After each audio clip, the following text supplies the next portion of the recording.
Ako muna ang cook ngayon. Ayan lang. Yan lang ang mga ingredients na aking gagamitin sa ngayon. At titignan natin kung anong kalalabasan ng ating lulutuin. Ito, ipiprepare ko lang ha. Kunwaring marunong tayo magluto. Pero hindi naman. So, hinugasan ko lang yung mga gulay. Saglit lang. Ito, ni Cars. Pansahog.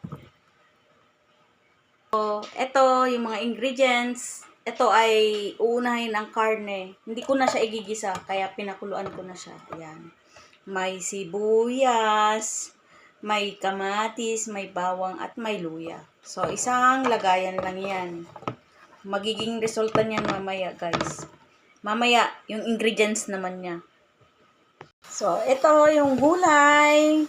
Dahil malang gulay, ang binili ko lang ay okra, isang talong, isang ampalaya na maliit, 3 sile. Ang ginto kasi ang presyo ng gulay ngayon. Pansamantala, ito pa lang ang aking isasahog sa aking niluluto.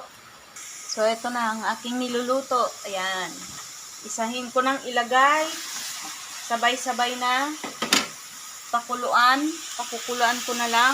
Ilagay ang aking secret recipe. Kikita nyo ang aking secret recipe. Ayan. Ayan. Masarap yan mamaya. Ano kaya ang result? Optional kung gusto nyong lagyan ng dahon. Ito ay optional lang. At ito ay nilagyan ko siya ng dahon ng kangkong. Kasi ito lang yung available. At pwede sa panlasa. Siguro dahil nagtitipid din ako. Ayan. Kangkong, optional lang kung gusto niyo lang. Pag nagluluto, huwag kalimutan tikman. Tikman ang niluluto kung okay na ang panlasa. Kung alat ay tama na. Okay na. Malapit na. So, optional lang tong dahon ng kangkong. Hindi ko na nilagyan ng sitaw kasi ang mahal ng sitaw. So, yan na. Nilagay ko na yung kangkong sa ibabaw para takpan ko na lang siya. Yan, tinakpan ko. Konting kulo na lang. Maluluto na siya.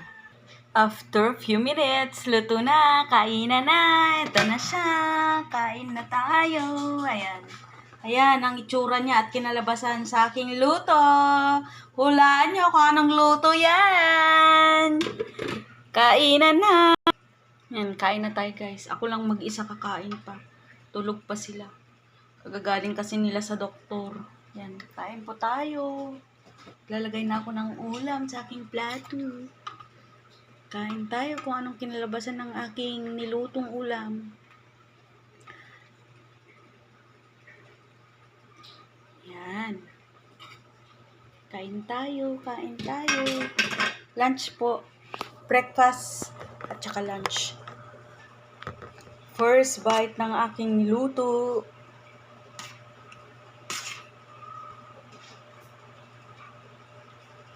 Siyempre, ako magsasabi masarap kasi luto ko. Di ba? Kain! Sarap. Sarap.